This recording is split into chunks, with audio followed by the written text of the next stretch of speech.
We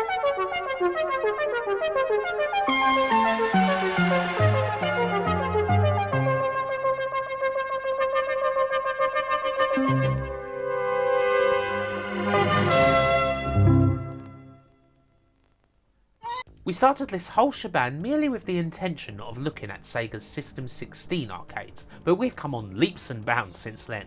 We've done so much, looked at the early system stuff, the more obscure Japan-heavy boards based on consoles, the legendary Scalar titles, even some of the really early electromechanical and discrete logic games. Over the course of 6 videos, we've covered a pretty huge chunk of Sega's arcade history. And we're still far from done. They are one of the biggest arcade companies around after all. Still, it's about time I headed back to my usual world of UK computer game companies. There's a particular bunch of absolutely brilliant folks I'm itching to cover. We're going out with a bang though. Our last Sega arcade video covers models 1, 2 and 3, the first really big 3D arcade boards. Doing this takes us almost to the end of the 1990s, where the Sega Naomi lies in wait, to be covered at a later date. But before we get into the games, and needless to say this list features a lot of classics, let's have a quick look at the model boards themselves. The original Sega Model 1 took a whole 3 years for Sega AM2 to develop and was Sega's first board designed purely for 3D. Model 1 wasn't its original name, that was the CG board, but it got retroactively named Model 1 following the development of Model 2. It wasn't the first dedicated 3D arcade board. At the time of this board's release, Namco were leading the industry with their System 21 board, responsible for the likes of Starblade. However, Model 1 was a fair deal stronger. It's one of the definitive testaments to the talent of AM2's head honcho, Yu Suzuki. In a world where dedicated 3D processors didn't exist yet, the Model 1's 3D graphics engine was written entirely in assembly language. Thanks to his work, the board was capable of 180,000 polygons every second. Despite being first, however, it wasn't necessarily the most popular. This hardware was very expensive in 1992, and only a handful of games were ever made for the Model 1. The next step would be the one that truly gave Sega a leading edge in the 3D arcade market. The Model 2 is by some distance the most successful arcade board in Sega's entire history. On its own, through sales of cabinets and adjusting for inflation, it is responsible for $3 billion of revenue. As a trio, the Sega model boards actually reached number 5 in the list of most successful arcade franchises, behind only Pac-Man, Pac-Man clone hardware, Space Invaders and Street Fighter. How much of that was down to Model 2? Well, if you were to just rank Model 2 on its own, it'd still be in the top 10. The most obvious difference between this and the Model 1 board is of course the Model 2's ability to do texture mapping, something the Model 1 wasn't capable of. But there's a whole lot more to the package, enough to make it the most powerful board of its day. PC graphics card hardware wouldn't reach the Model 2's power until 1998. And obviously the games have a whole lot to do with it. There's massive hits basically everywhere you look on this arcade board. With just over 40 games, this is, as a single board, it's Sega's arcade peak, and that'll be more than clear when we get into the Model 2 games. Lastly, the Model 3 came out in 1996 after a few delays, and even though the Model 2 was so popular that games were released for it almost throughout this board's lifespan, the Model 3 most certainly had its place, that being once again at the front. With a big shift in design based on pushing as many polygons in real time as possible, it was on its own, capable of millions of tiny little triangles every second.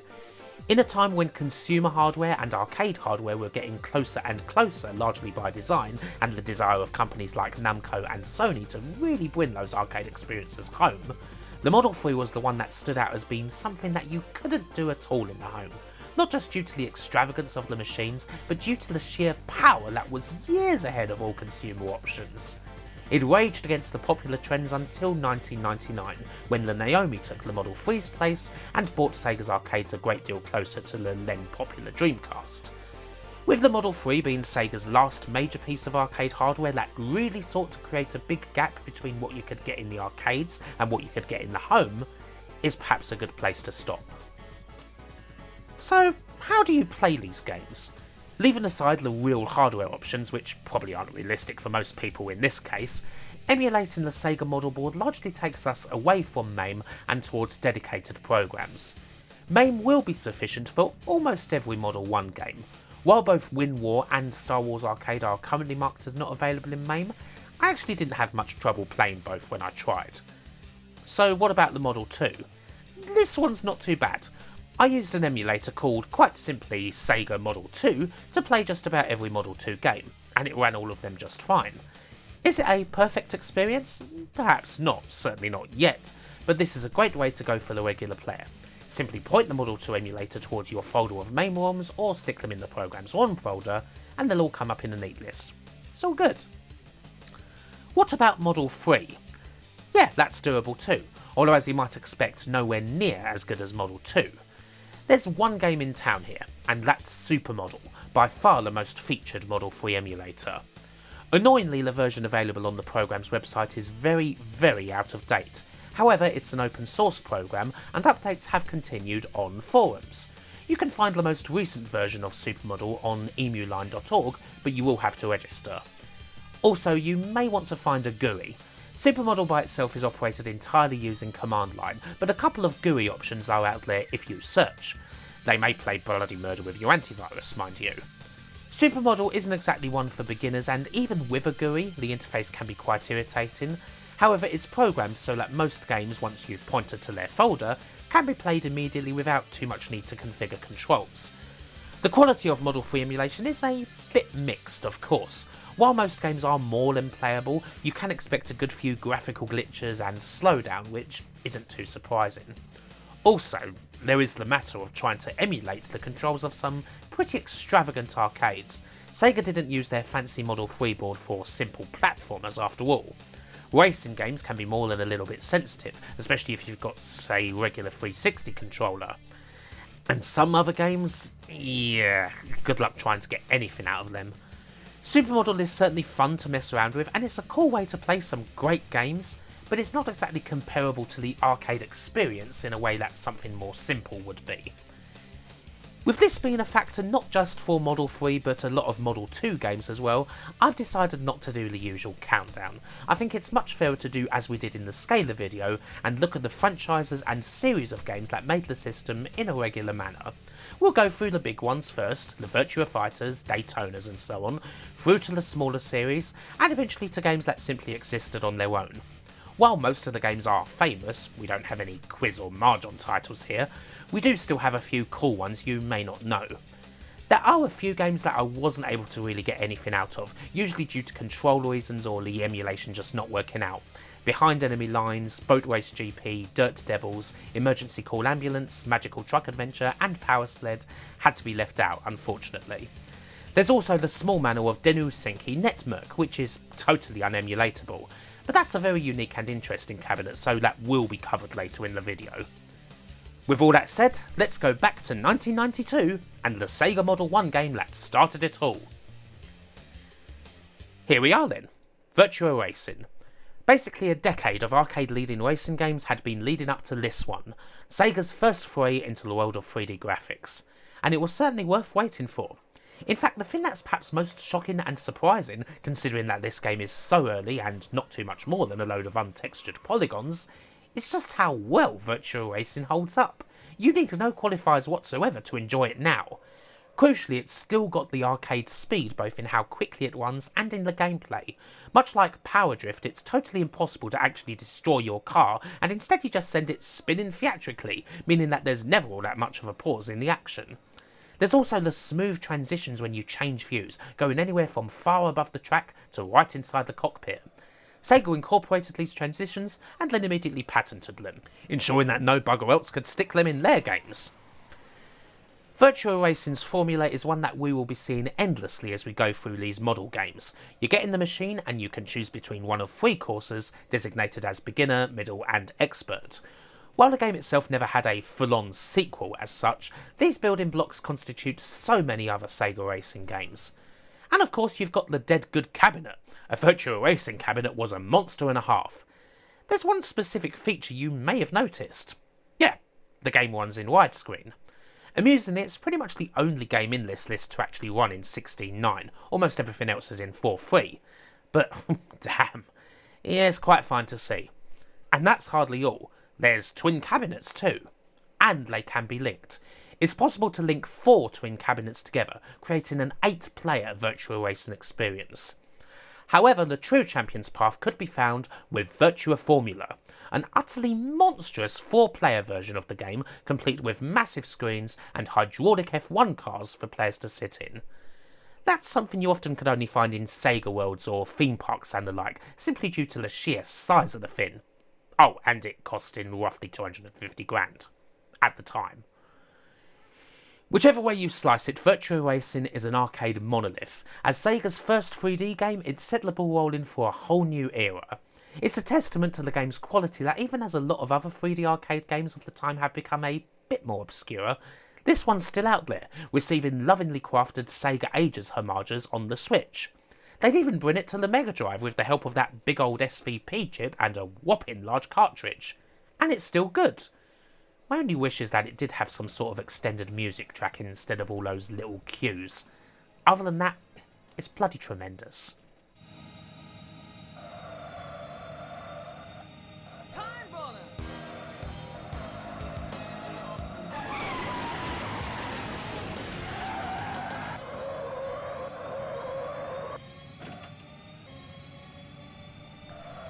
And next we have the series that straddled the entire model line. Of all the games here, there's only one series that received a game on models 1, 2 and 3. It was the flag bearer in Sega's arcades for many years, and widely so.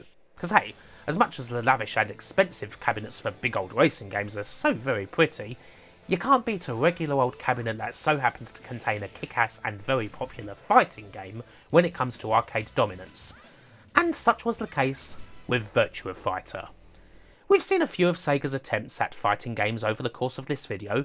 Burning Rival in particular was actually the first fighting game made by Yu Suzuki's AM2 team, although he himself was not involved. That one was good in parts, particularly in animation, but was flawed. Virtua Fighter was the one that would nail it. It's not always the case that the first game to really do something new, like this one did, is the one that actually then pushes things forward and makes everyone else switch. Virtua Fighter managed it.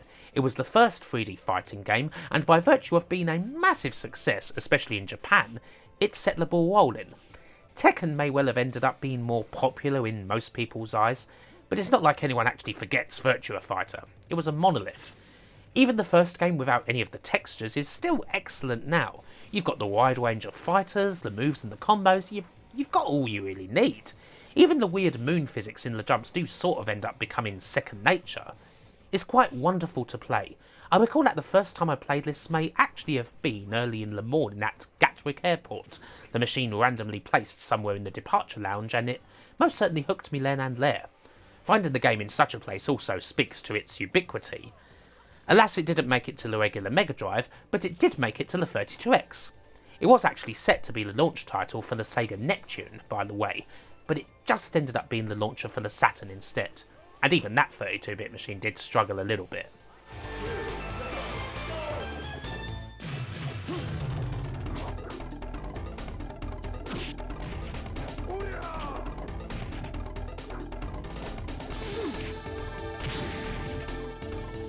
Another thing that you don't always come across is a sequel that's damn near as innovative, if not more so.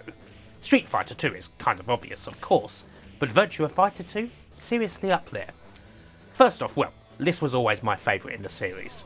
Continuing with a theme of finding the machine in unexpected places, I first played VF2 on a quick ferry trip across the English Channel to France, and it was awesome again.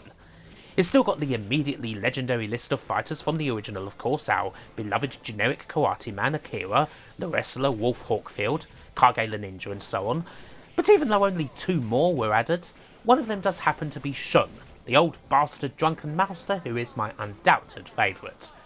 And being that this is on the Model 2 board, indeed a game that was basically developed alongside it, it now looks even better, running at a smooth 60 frames and featuring lots of nice textures.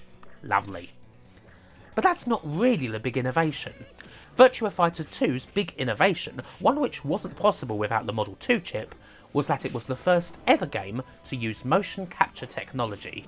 Mocap was already around, but it was primarily used in the medical industry only. Before VF2, games hadn't touched it, but Yu Suzuki and AM2 had the idea of using mocap to try and get movements for the characters that were as realistic as possible. The plan worked, and motion capture very much became a thing. Suddenly everyone's getting those little balls attached to them. Nowadays mocap is everywhere in the industry, and has been for years. But Virtua Fighter 2 was the first. And that's pretty bloody special when you think about it.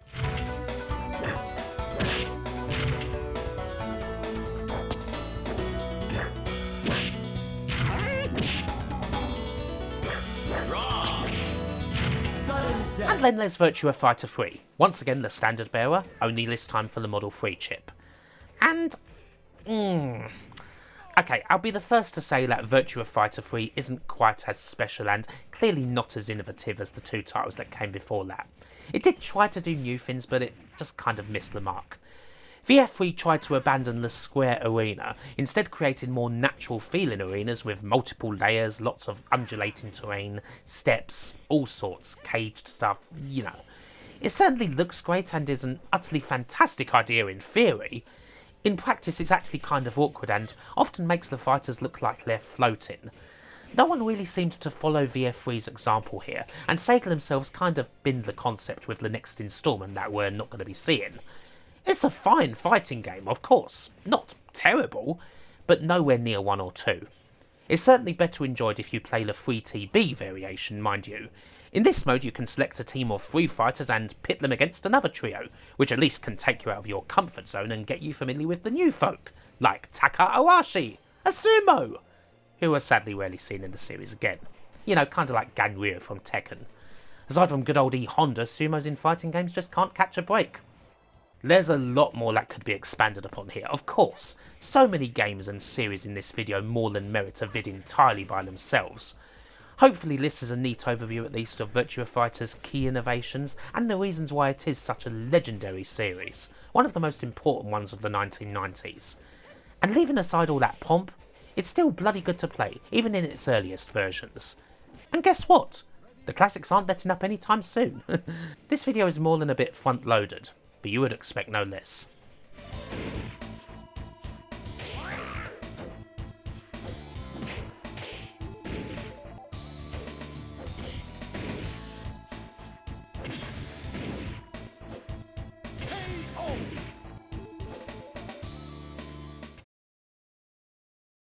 Virtua Racing is the one that undoubtedly laid the groundwork, the one that set the pace. Daytona USA is the one that floored it all the way to the finish line. The original Daytona USA was actually the first Model 2 game, coming out a few months before Virtua Fighter 2 in 1994. In fact, the initial location testing in Japan happened in August of 1993, if you want to get technical. One hell of a title, this one. Even if the difficulty that is sometimes found in playing these Model 2 games with just a controller might make it look a little twitchy, make no mistake, this was godly in the arcades. It's also awesome in various home versions that punched above their weight, not to mention the heftily enhanced and beautiful HD version on Xbox 360 and PS3. So it's not like Model 2 emulation's the only way to play this game. At the mention of Daytona USA, 2 Sega legends spring to mind immediately. And while we've already talked a lot about Yu Suzuki, this time we've got 2 others.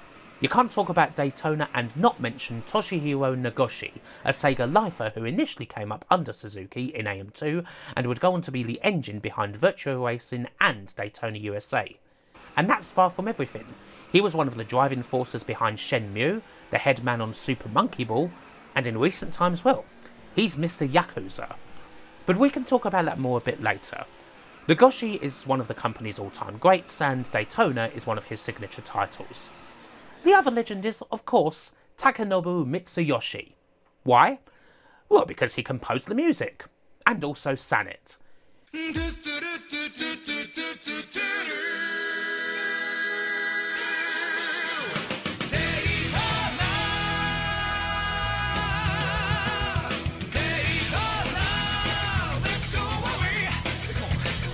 Mitsuyoshi is credited on tons of Sega titles, of course. He and Hiroshi Kawaguchi are the core of Sega's arcade sound team, but for most, Daytona USA is his most famous contribution.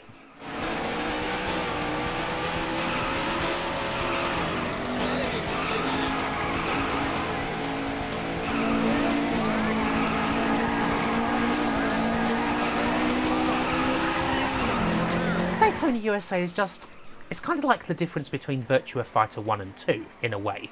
This is the one that smooths everything up, of course. We've got textures and we've got frame rate. But we've also got a much less crude experience with computer riders that are a fair bit smarter than the ones you get in Virtua Racing. And so much love in detail too. It's iconic, to the point where all these years later you may still see the odd Daytona cabinet kicking about in places. And then the sequel, Daytona USA 2 Battle on the Edge, comes out 4 years later for the Model 3 board and does it all again. Nagoshi's team took the bold move of basically rebuilding the engine from scratch and even neglecting to include the famous Hornet stock car from the original. But it's a pretty great racer regardless. Certainly one of the prettiest Model 3 games, retaining the same amount of detail in the tracks as was in the original and still being fun to play. Alas, Daytona USA 2 never had a home version, which is a bit of a shame and hopefully something that can eventually be rectified. It can be played on Supermodel quite comfortably, at the very least, and that's most certainly recommended.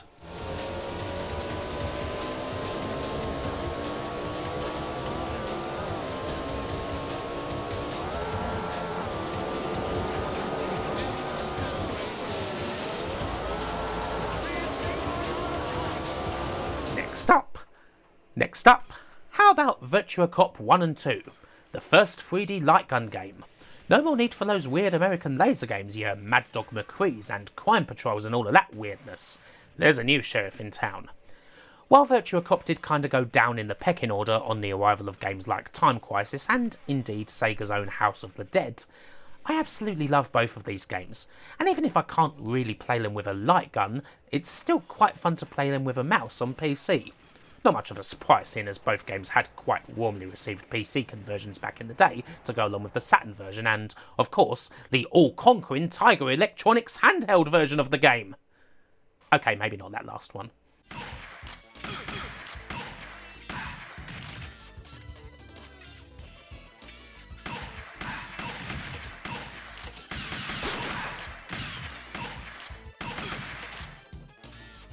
Anyway, Virtua Cop kinda takes a bit of a cue from the laser games like Mad Dog McCree, in that it's a bit more slower paced than the likes of, say, Operation Wolf or even Lethal Enforcers.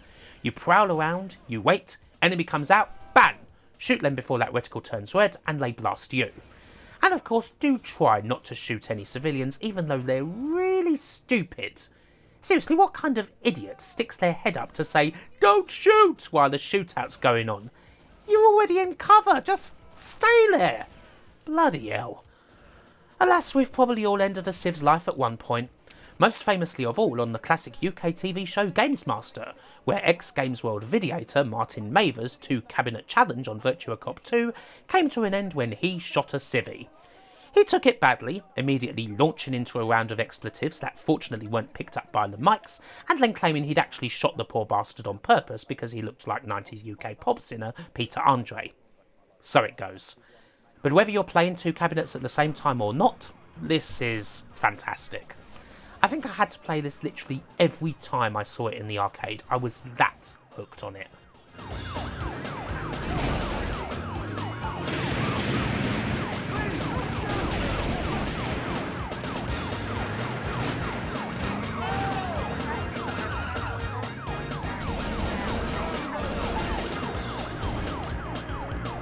Speaking of games that it's easy to get hooked on, Sega's racing dominance continues, now with Sega Rally. Forget about regular old tracks and laps, we're now on all different kinds of terrain going from point A to point B, paying attention to the easy rights and caution hairpin lefts, sliding over water, going over jump, watching out for photographers and spectators who clearly have a frickin' death wish, and ending it all with the most iconic game over sound in video game history, once again courtesy of Taka Nobu Mitsuyoshi. It's Sega Rally Championship. What else? Originally released in 1995 and selling somewhere in the region of 12,000 utterly plush units, Sega Rally is another great little iteration on the tried and true Sega 3D racing formula, with the main addition being that, seeing as this is a rally game, the car now responds differently depending on what surface you're driving on. There's a notable difference when you're on tarmac compared to being on the dirt, something you totally feel when you're actually playing it in the cabinet. Neither Sega Rally 1 or 2 are necessarily designed to be accurate emulations of rallying, of course. There's plenty of arcade sensibility at work here, designed to make the games immediately fun. And this heady mix of arcade brilliance and slight simulation inspired many others, particularly the folks behind Codemasters' Colin McRae Rally. Caution, hairpin right. Whoa. Long medium left, checkpoint.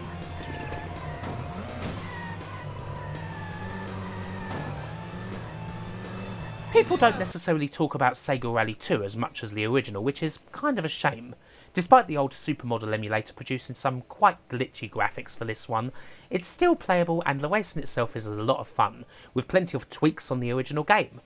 It also finally allows people to use the godly Lancia Stratos from the beginning without having to unlock it, which is a definite bonus. The Model 3 hardware also allowed the team to include things that they'd previously wanted to in the first title, but couldn't due to technical limitations, such as a snow stage. Both of the games are utterly excellent, and if you're going to play one, well, you might as well play the other.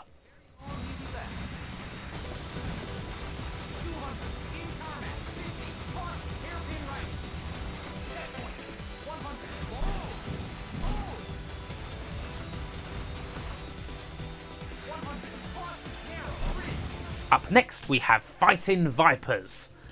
These two games take an interesting little spot. While Fighting Vipers isn't anywhere near as big as Virtua Fighter, it's not exactly unfairly dismissed like Last Bronx. It has a pretty firm group of fans who may well appreciate its kookier ways, the much bigger attacks, the strange costumes, the armour that breaks off, the caged settings.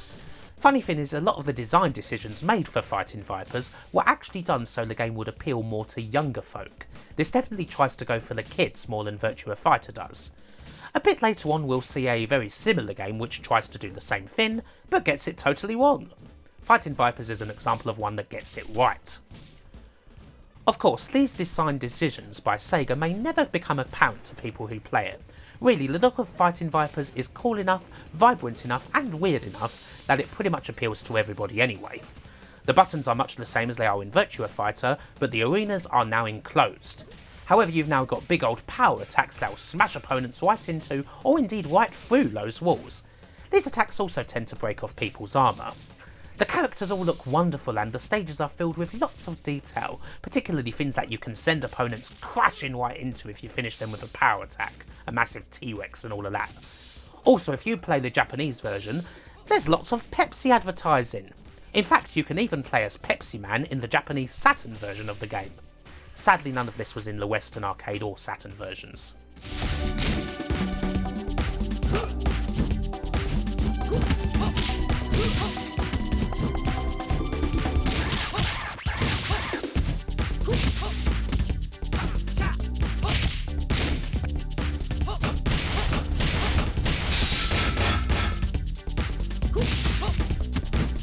Fighting Vipers 2, a Model 3 game from 1998, is more of the same pretty much.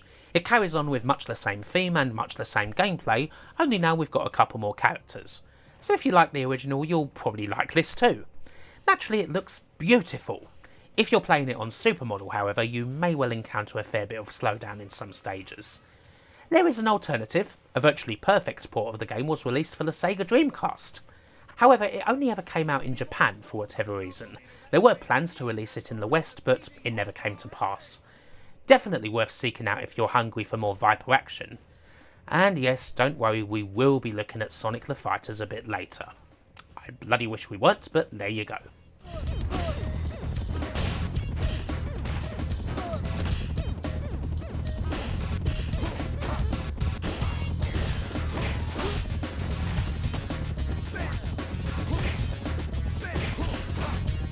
On to something altogether more simple. Football. Sports wasn't necessarily something Sega specialised in. I do believe that in the whole time we were looking at Sega's other arcade boards, we only actually saw one footy game. That's kind of unheard of. But finally, here we are. Sega do have Virtua Striker, released in 1995 and arguably the first fully 3D football game to ever be released. It's a simple enough little game where you've got a bunch of national teams and you take them through a knockout tournament. A game only lasts 2 minutes, you get a goal rush at the end, and all is pretty much well. It's a fine enough football game, and a popular one too. Virtua Striker just seemed to be everywhere back in the day. Weirdly, despite being successful though, it never actually got a port anywhere at the time. It feels like it really should have, but it never came out on the Saturn. An enhanced port of Virtua Striker 1 did come out 20 years later, but only on the Japanese PSN and XBLA platforms. Odd. Still, this is just fine for such an early 3D football game.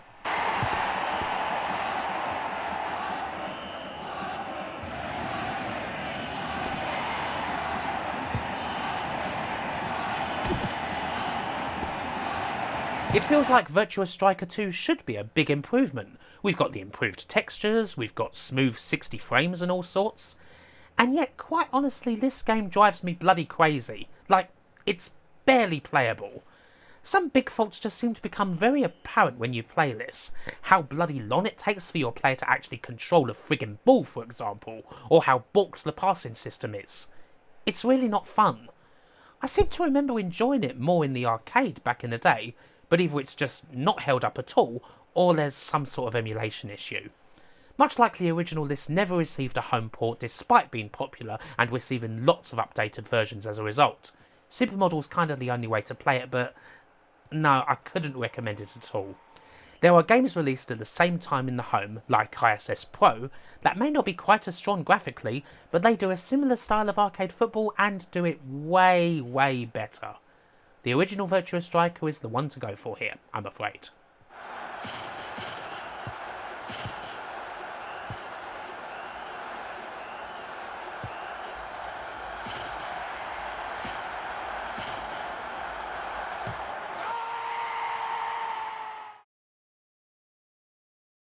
Okay, this section of the video is mostly reserved for the series, where we have more than one game to cover.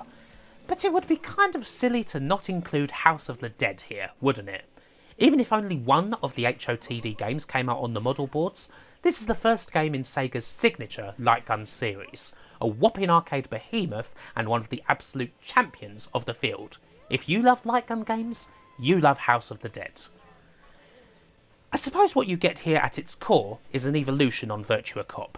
You get a similar sort of pace, and once again you have a brief little amount of time to lay these busters down before they get at you and start flaying off bits of your skin. Things get a trifle more frantic here though, with these zombies and other assorted monsters taking a bit more than just the one shot to take out. You're going to be hammering that trigger, you're going to be trying to save other poor souls from being eaten up in the hopes that they may just give you some health. And you'll be dealing with a wonderfully cheesy B-movie plot, complete with signature, dreadful voice acting. Amazingly enough, the US state of Indianapolis tried to ban House of the Dead in 1998, along with several other violent video games, but the judge in charge of the case, Richard Posner, took one look at the game and dismissed the charges of obscenity as patently ridiculous. Good man. It's perhaps a shame that the original House of the Dead is the only one we get to cover here. The sequel, House of the Dead 2, is, after all, one of Sega's greatest ever games. However, that was on the Naomi board. But the original will do nicely. It is also a shame that, unlike House of the Dead 2, it's never had a nigh-on flawless conversion on home consoles. There's a perfectly okay Saturn version, but it's obviously not arcade accurate. As the first game in one of Sega's signature series, I think it's safe to say that House of the Dead deserves a lovingly made perfect port from the folks at M2 or whoever. Really, it really does.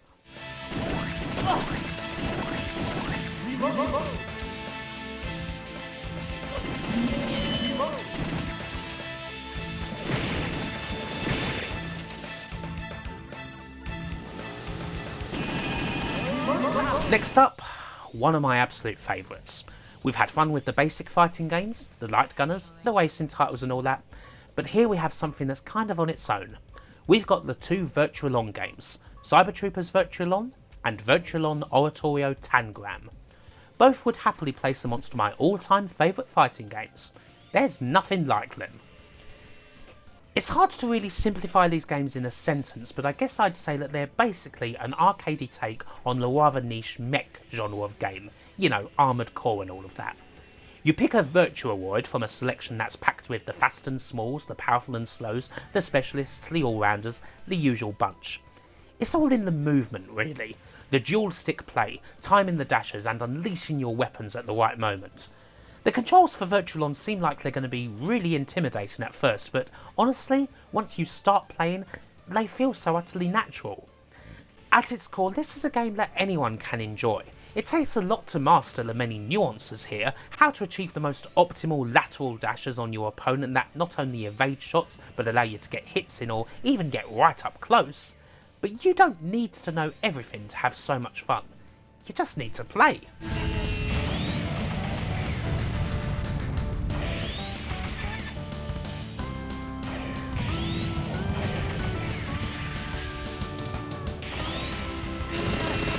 And it is so satisfying. I mean, just the silly little things like having the hit display come up when you successfully get a shot in are great, let alone when you manage to get right up in the opposing Virtuaroid's face and utterly slay them with hand-to-hand attacks. Oh, my lord, that is good. That's really something. The look of both games is also just intoxicating. So bright, so colourful, such great and personable characters. Everyone from your Dordres, my favourite, especially with his little dance, to your Feiyens, Angelans and Temjins, all with a lovely little console on their back too. The first game's got a Saturn, the second has a Dreamcast. Just a fabulous little touch, that. I have had many a great time playing this game, not just with the computer but also with online friends, spending many a good time years back playing the XBLA version of Tangram with the good people of the Rotten Tomatoes video game forum years back. Good times. Shout out to you guys if you're still watching. And so with all that in mind, and despite the utterly high quality of a lot of the games here, I have to say that if this video was a countdown, this game here, Virtualon Oratorio Tangram, would be my number one. It's right up there with Street Fighter 2, with Tekken 3, with Bushido Blade. A fighting game that is quite simply faultless.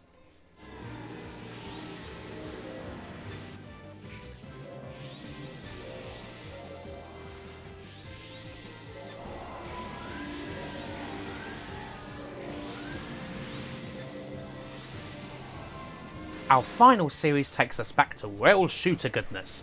Not quite as famous as House of the Dead, but certainly up there.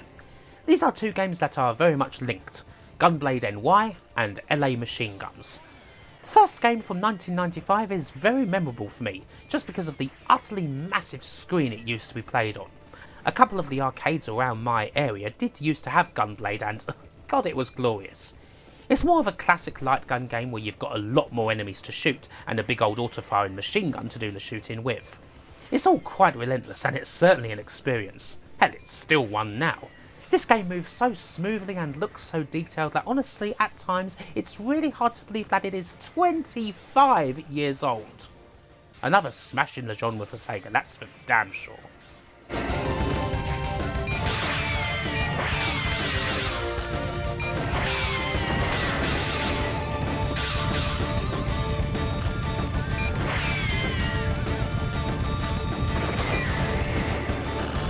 Sequel, LA Machine Guns? Oh my word. This did kind of take me a little while to get working in Supermodel, it has to be said. But once I did, it was so freaking worth it.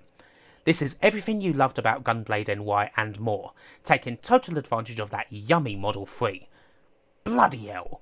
This is one of those games where you almost don't want to say anything. It speaks for itself. I do kind of think back to Sega's earlier light gun efforts, the rather middling Line of Fire and Alien 3, the more successful and also kind of stranger Jurassic Park and Rail Chase. They got better over time, but in 3D they blossomed. They only really had Namco for competition. LA Machine Guns is right up there as one of their best ever shooters, and if you love the genre then playing it is absolutely essential.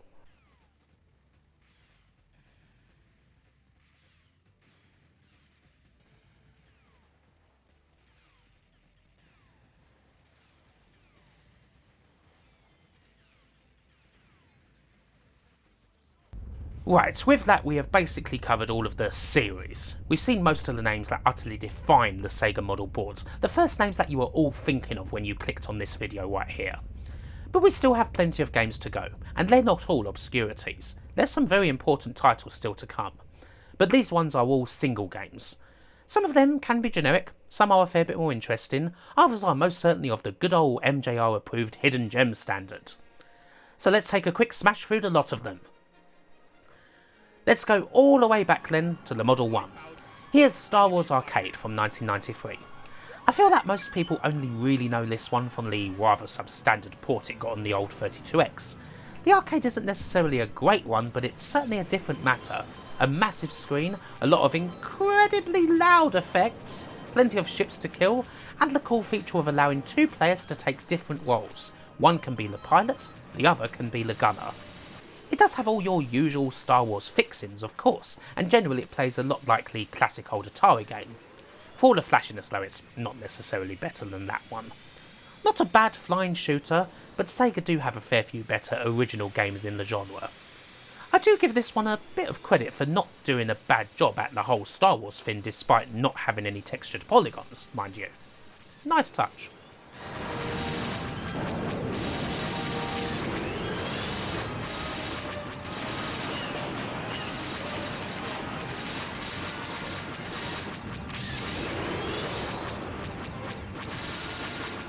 Wind War is quite an interesting little one.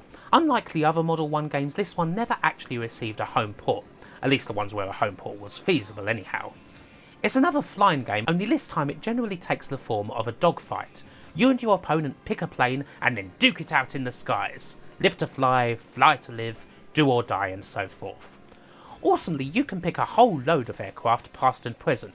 If you ever wanted to pit a World War I era biplane against a Harrier jump jet, you can do that. The gameplay consists of timed attack and defense phases, with planes taking their turns to get on each other's tails and come hard. It's kinda cool. This was also the second and final game to be compatible with Sega's legendary R360 cabinet, the first being G-Log. That must have been quite an experience. Not something you'd want to do after a full-on meal at a Wimpy, complete with a bendo and a Knickerbocker glory, that's for sure. Still quite cool though.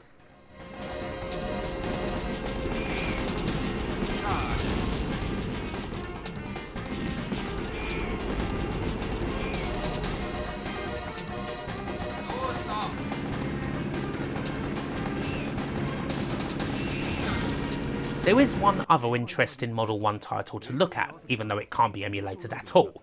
Denu Senki Network. Why so interesting? Well, this was the culmination of several years that Sega spent trying to get some sort of virtual reality deal going somewhere. Did you know that there were plans for something called Sega Vr, which would have been a VR add-on for the Mega Drive? There were a couple of games announced for it, rumours of a proper VR version of Virtua Racing, and it can even be seen in a couple of commercials and, oddly enough, the Spike Lee movie Clockers. But it never actually happened and was very quietly cancelled around 1994. Apparently because the VR was so real that it caused players to actually move around and injure themselves. Yeah, I think I'm going to call bullshit on that one. Ultimately, Sega did get VR going in the arcades. There is the big dedicated VR1 machine that was around in your Sega worlds and all that. And then there's this scaled down title here. Denu Senki Network is an on-rails shooter made in partnership with the UK company Virtuality, and it uses a unique version of the Model 1 board that was adapted for VR. I suppose there was the hope that this pared down VR experience would get more arcade operators to bite on the technology, but by all accounts Network wasn't particularly impressive. By the time it arrived in 1994, the faith in VR was kinda starting to wane, and the Model 1 graphics just weren't impressive. So yeah, this is quite obscure indeed. Some footage of it exists at least, thanks to the BBC. An intriguing little footnote. Okay, let's move to Model 2. As you can imagine, there are a lot of games here. This first one is a really cool one that I hadn't heard of before. Desert Tank. This early Model 2 Yu Suzuki title quite simply sticks you in control of a tank. You can move around and try to blast everything in sight while trying to keep to a strict time limit and eventually getting a percentage score based on how much destruction you've caused. Lovely. There's nice arcade sensibilities at work. Controlling a tank can be complicated, but this is pretty easy to get to grips with and actually a lot of fun. It is a bit primitive perhaps compared to some other Model 2 games. I wonder if it might have been originally a Model 1, but I definitely recommend it. Stage is complete. Congratulations.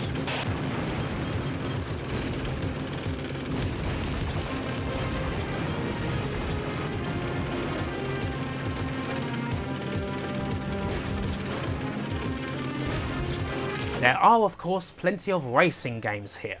The first we're looking at is Manx TT, a pretty popular arcade that can be best summed up as Daytona USA, only with bikes. Interestingly, and sorta like Super Monaco GP, it's considered a follow-up to a game that came out all the way back in the discrete logic era, Man TT from 1976.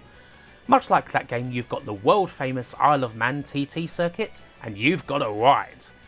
Alas, playing this with a controller does make for a very twitchy experience. Don't take this for what the game was like in the arcades, because much like Hanon and what have you, leaning to the sides and hogging those turns on an arcade bike was very cool indeed. There is an old PC version from the 90s available that will get you right in line with the arcades, mind you. That might be your best bet if you can get it working. But this is for sure a good one. Passing the checkpoint.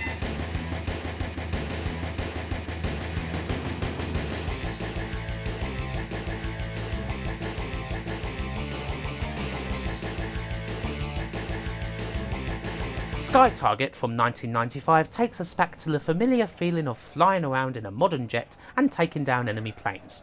Indeed, this game is considered to be part of the Afterburner family, but I don't know. Said family had kind of produced diminishing returns since the classic original titles, and this is definitely no exception. It's just a bit too slow and boring, even more so than the likes of G-Lock and Strike Fighter. Not quite the eyeball-popping experience the original was, you know? Meh. I don't really blame anyone who skips over everything after the first two Afterburner games and just goes straight to Climax, to be honest, because Climax is awesome and all these other games aren't.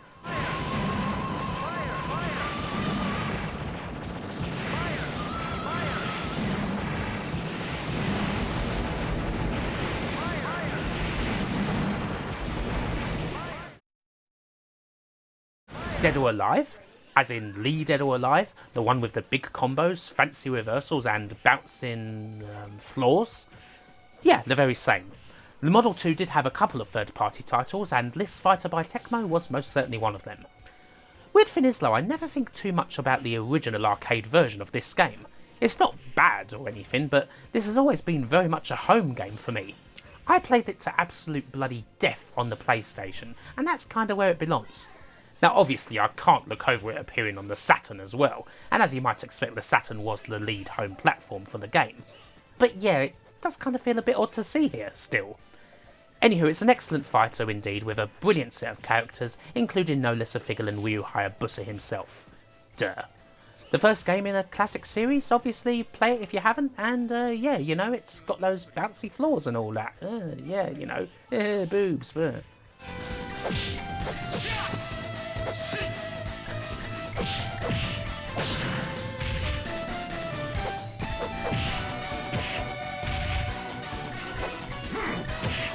It's the return of baseball games! Yay!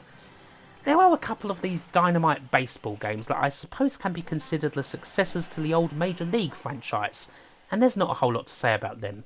These games really do depend on their cabinet, complete with an actual bat that you can swing. It is pretty hard to emulate these at all, basically. I wish I'd played at least one of them in an arcade so that I could have some sort of idea as to what playing them is actually like. But as you can imagine, baseball arcade games weren't too much of a thing here in Blighty. Hey ho. Still, they were a thing and are assuredly cool for fans of America, and Japan's, and South Korea's favourite pastime. And Cuba's.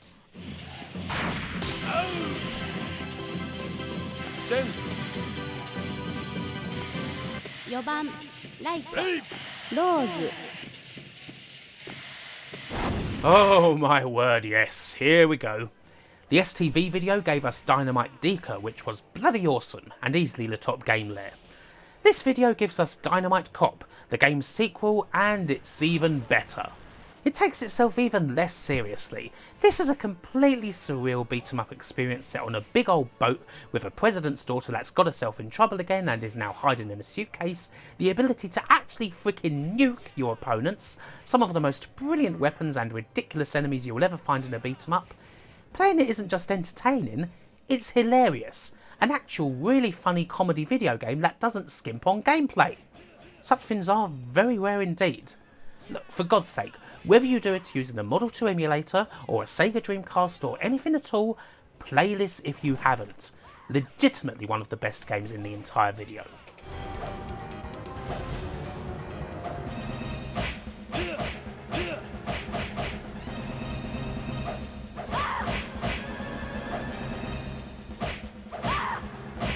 Ah, Last Bronx. A somewhat unloved entry into Sega's 3D fighting game canon, this one. I did a whole video about it, so I'll keep this brief, but this is a weapons-based fighter that's a bit more grounded in reality than others in the genre. Contemporary Tokyo settings, the feeling and generally kinda depressing tone of a deep 90s action, or I don't know, some kind of one-car Y-fin, plucked right out of the lost decade.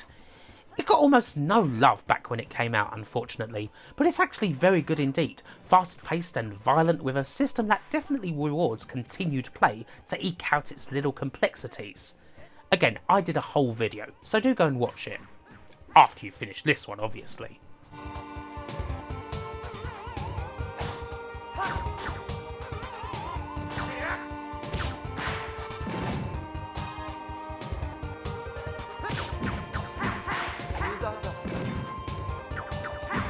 We've got another third-party game, and this one comes courtesy of Shoot 'em Up Bod's Psycho.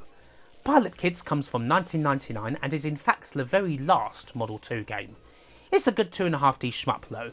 It's got the cutesy mood you might find in the likes of Twinbee or Cotton.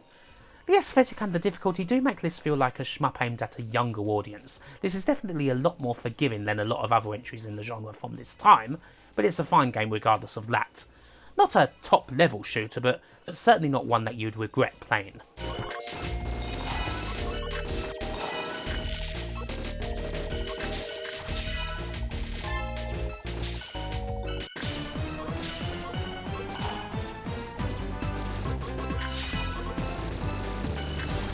This, on the other hand, you may well regret this. Sonic the Fighters, technically, is an offshoot of Fighting Vipers, and could have easily been included there. However, I stuck it on its own for two reasons. Firstly, this is the only appearance on the list from the famous Spiky Blue Hedgehog, Sega's mascot, and Sonic certainly deserves his own spot. Secondly, because Fighting Vipers is good, and this is absolutely bloody awful. It seems like an interesting concept to pit the Sonic universe against each other, but the fighting is balked. The limited guard system basically just allows you to swarm opponents with attacks. Soon they won't be able to block, rendering them completely defenceless. Like Fighting Vipers, it's certainly made with a younger audience in mind, but they deserve better than this. This is just absolutely mindless trash. And of course there's the general ugliness and lousy characters. You know, typical 3D Sonic problems. There's Sonic, Tails and Knuckles, of course. Fine enough. Amy Rose, yeah, okay. Espio and Fan from Chaotix, ugh, but whatever. Bark the bloody polar bear? What the actual bloody hell is that? Seriously, I mean, look at it. What the hell is that? Unacceptable. There's also Bean the Dynamite, although he does sort of get a pass for being a callback to Dynamite Ducks. This game, though, not fun at all. Despite being a Sonic game, it flopped and a planned Saturn version never happened. Good bloody riddance. Garbage.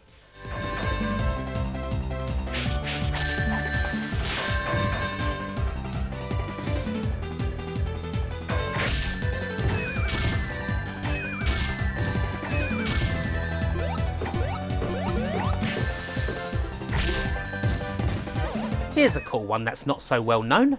Motorade. This is obscure largely because it was sold as a conversion kit for Manx TT in the main, and presumably most folk decided to stick with the venerable Isle of Man based racer. But if I was to sum this one up in a few words, I would call it Futuristic 3D Road Rash. And yeah, it's as good as that sounds. The graphics aren't necessarily the best as they are a little dark, but it's big robots smacking each other around with fists, feet and weapons while riding on bikes. Excellent indeed. I mean, hell, it's a lot better than the actual full 3D Road Rash was. This one could have definitely done with a home port, and it's a shame that never happened. Highly recommended.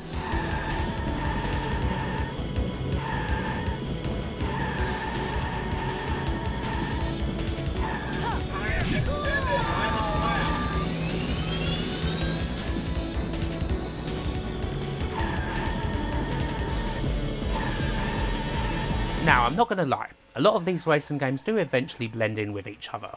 Super GT 24 Hours by Jaleco doesn't necessarily do much different from everything we've seen so far, but technically as an arcade racing game it's still quite fun to play with cool little detailed tracks and the like.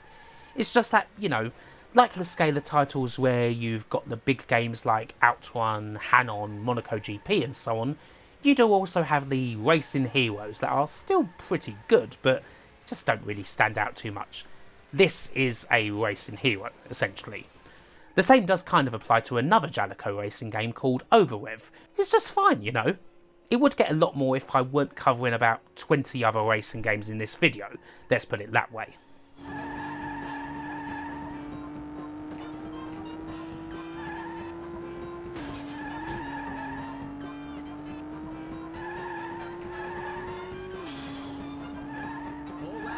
Psycho are back with another shooter, and this time it's an altogether harder and more serious affair called Zero Gunner. This goes in a more vertical direction but with a slant going outwards, sort of like Sylphid. But this one doesn't really work. It's just too bloody unfair, and a lot of that is down to the rather dank and miserable graphics that make it hard to actually bloody see a lot that's going on. There is nothing worse than playing a shmup where everything on screen isn't immediately discernible. It's just such an irritating experience, and unfortunately, Zero Gunner is one of those. I really can't recommend it at all.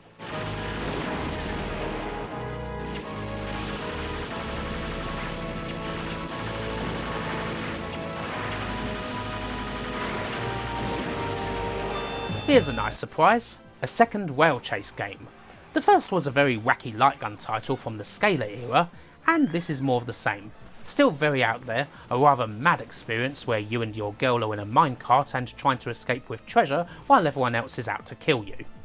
This may be a little bit simple compared to other titles of course, it is definitely a bit of a level down compared to Gunblade and certainly compared to House of the Dead, but it is quite a fun little throwback. It's nice that this game did get a sequel. We're going in.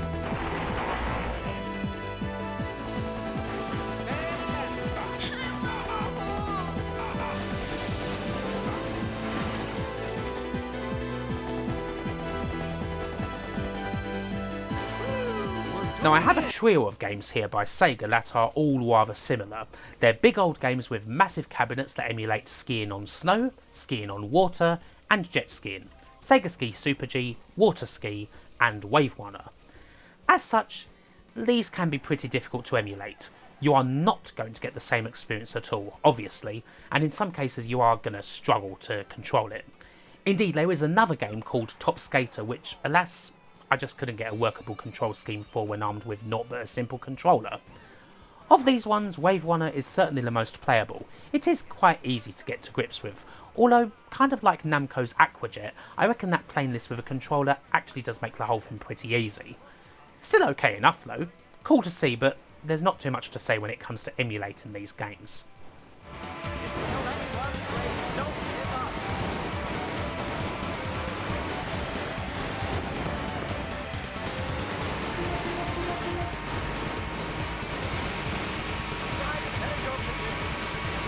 So of course we are going to end our look at Model 2 games with a couple more racing games. Indy 500 is definitely one of the more major ones. In many ways this is considered to be the official successor to Virtua Racing, and a lot of the hulking great Virtua Formula cabs were actually eventually converted to equally massive 8-player Indy 500 cabs. Still, this didn't really catch on like Virtua Racing did, or indeed like Daytona and others. The big and proper Indy 500 experience was generally limited to Sega Worlds and the like, and it never received a home port.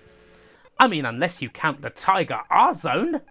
Yeah, no, seriously. Anyway, you obviously shouldn't count that. This is typical Sega quality, and so it certainly shouldn't be ignored.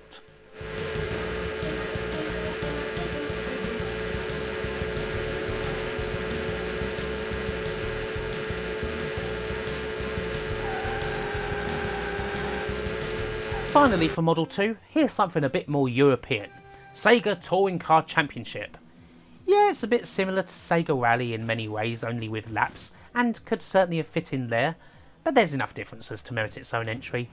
You've got all your Lancia Deltas and Toyota Supras and the like, you've got your wide range of terrain, and you do have another lot of vocal music, this time with a bit of a techno edge. It's all good really. Certainly rather challenging, and it never quite captured people's imagination the same way that Sega Rally did. If you compare those two games, naturally you're going to find a lot more failings with this one, but when looked at on its own, it's an okay Sega Racing game, although hardly the first one in anyone's queue. So there you go.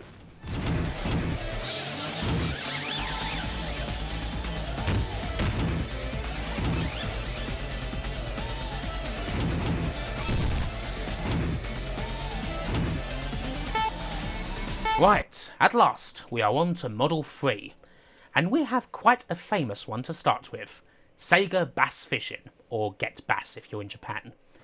Now when it comes to the actual Model 3 version, alas, Supermodel has a fair bit of trouble emulating the game's fishing rod controller, so I couldn't get that. However, it is a popular game that was ported everywhere, so I'm using the Steam port of the Dreamcast version, because, I mean, you could hardly leave this game out, could you? It's an absolute champion of the rather niche fishing game genre, the best dedicated fishing game ever made, a game that takes a somewhat sedate activity and makes it fun and action-packed. You pick a spot, you get told to enjoy your fishing, cast and gradually reel that lure in, and then you get a bite and you fight! Go left, go right, watch the line, all that good stuff, and very satisfying when you haul in a big one.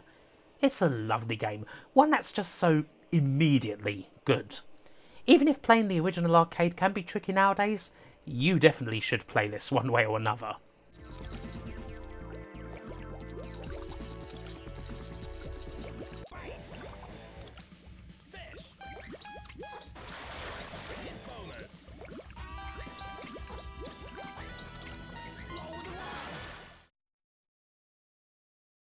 Yes, we do indeed have a couple more rather generic racing games to look at.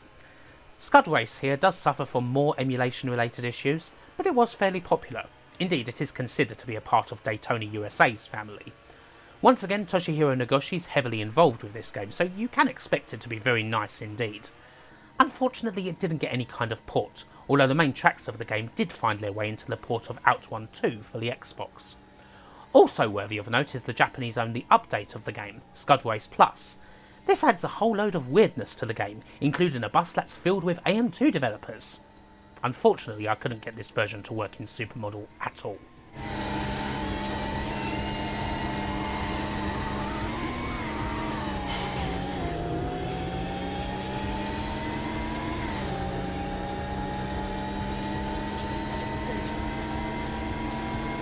We also have Le Mans 24, which I would slightly give the nod to over Scud Race.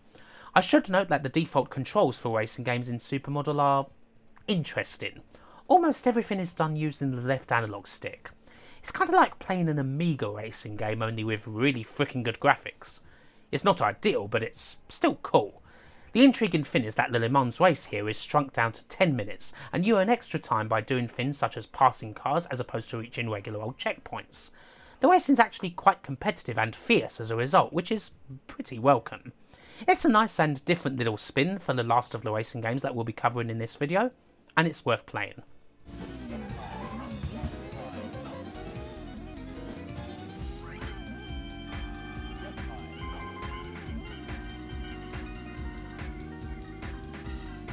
But of course, we can't forget about Harley-Davidson and LA Riders. This isn't a regular old racing game. It's got the typical license and a lot of famous motorbikes and all that, but this is actually an open world driving game where you take your chopper around Los Angeles, hitting the checkpoints in time, finding bonuses, and taking the shortest route possible to do it, regardless of whether that ends up taking you off the road. Sound familiar? In many ways, this is indeed the precursor to the almighty Crazy Taxi, and as such it comes highly recommended. It doesn't have all I want on the soundtrack, sadly, but if you fancy a different take on a great formula, I highly recommend this one.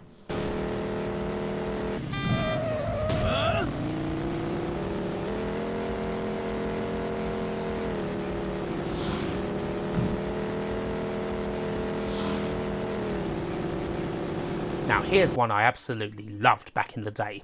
Sega's solid record on Jurassic Park times continues with their awesome light gun take on the Lost World. While this plays perfectly fine with a mouse in Super Model, I'll always have fond memories of the actual cabinet. It was a booth of sorts, where you drew the curtain and played in darkness, thoroughly adding to the experience. God, it was good. And it still holds up. The Velociraptors, Compsognathuses, Dilophosauruses, T-Rexes, and all that are most certainly out of your blood, and you need to trank them to hell as quickly as possible.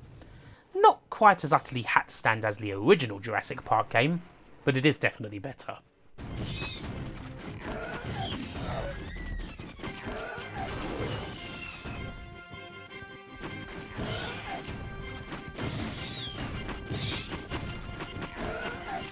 Another love of mine.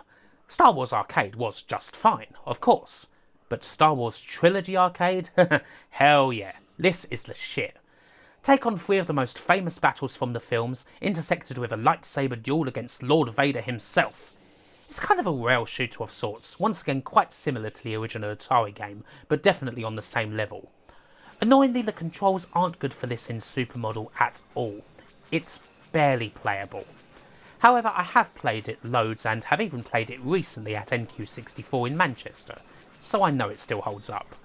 Hoth was always my absolute favourite. Gotta love a snow stage, especially one that involves taking it to those massive walkers. I'm not even all that big on Star Wars, but I still love everything about this.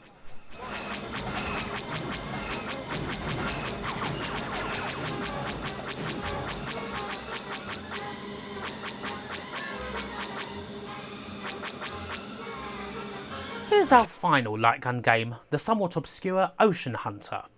This takes place in a sort of fantasy steampunky type world where you explore the deep blue sea. And what do you do there?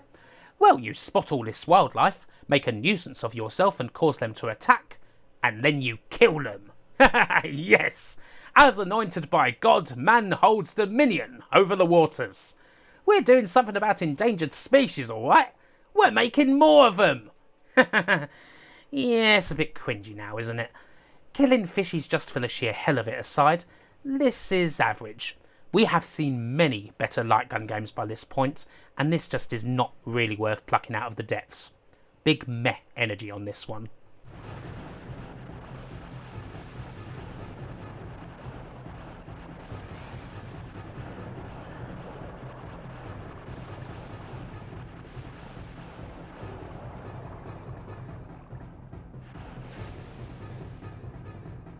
And finally, I thought it would be good to end on a high.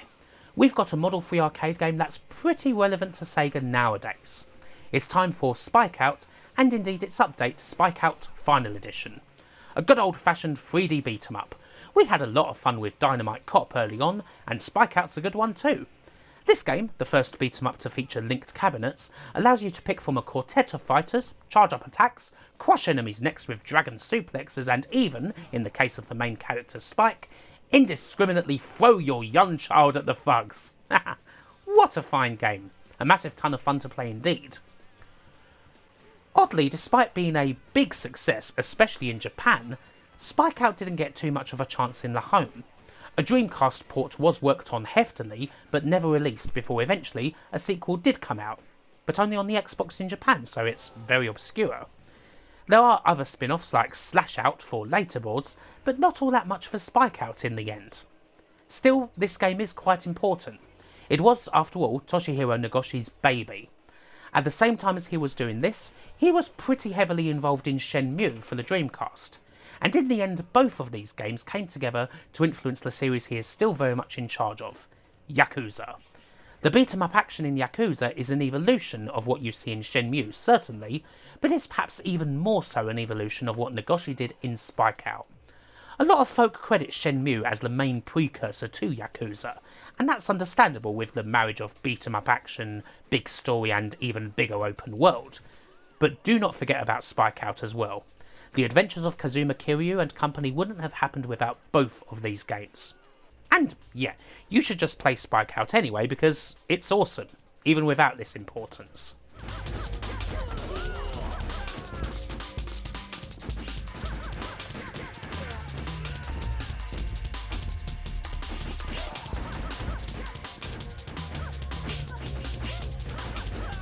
And there we go. We're done with the games on the model board. And in fact, we're done with Sega arcade boards for the time being. Now we could certainly go on. Emulation options do exist for the Sega Naomi board and even certain things beyond that. But it is perhaps time to move on to another project.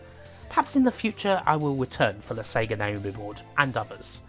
This has been a fantastic journey through Sega's history, mind you. It started with one simple video and turned into a big old major project. Hopefully it's given you tons of games to play, that's the most important thing. But we're drawing a line here. Next video? Well, it's time for Codemasters. But until then, bye for now.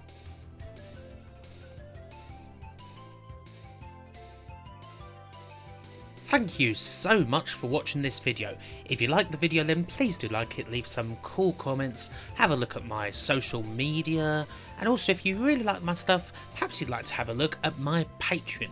You could join this list of very cool people indeed right here.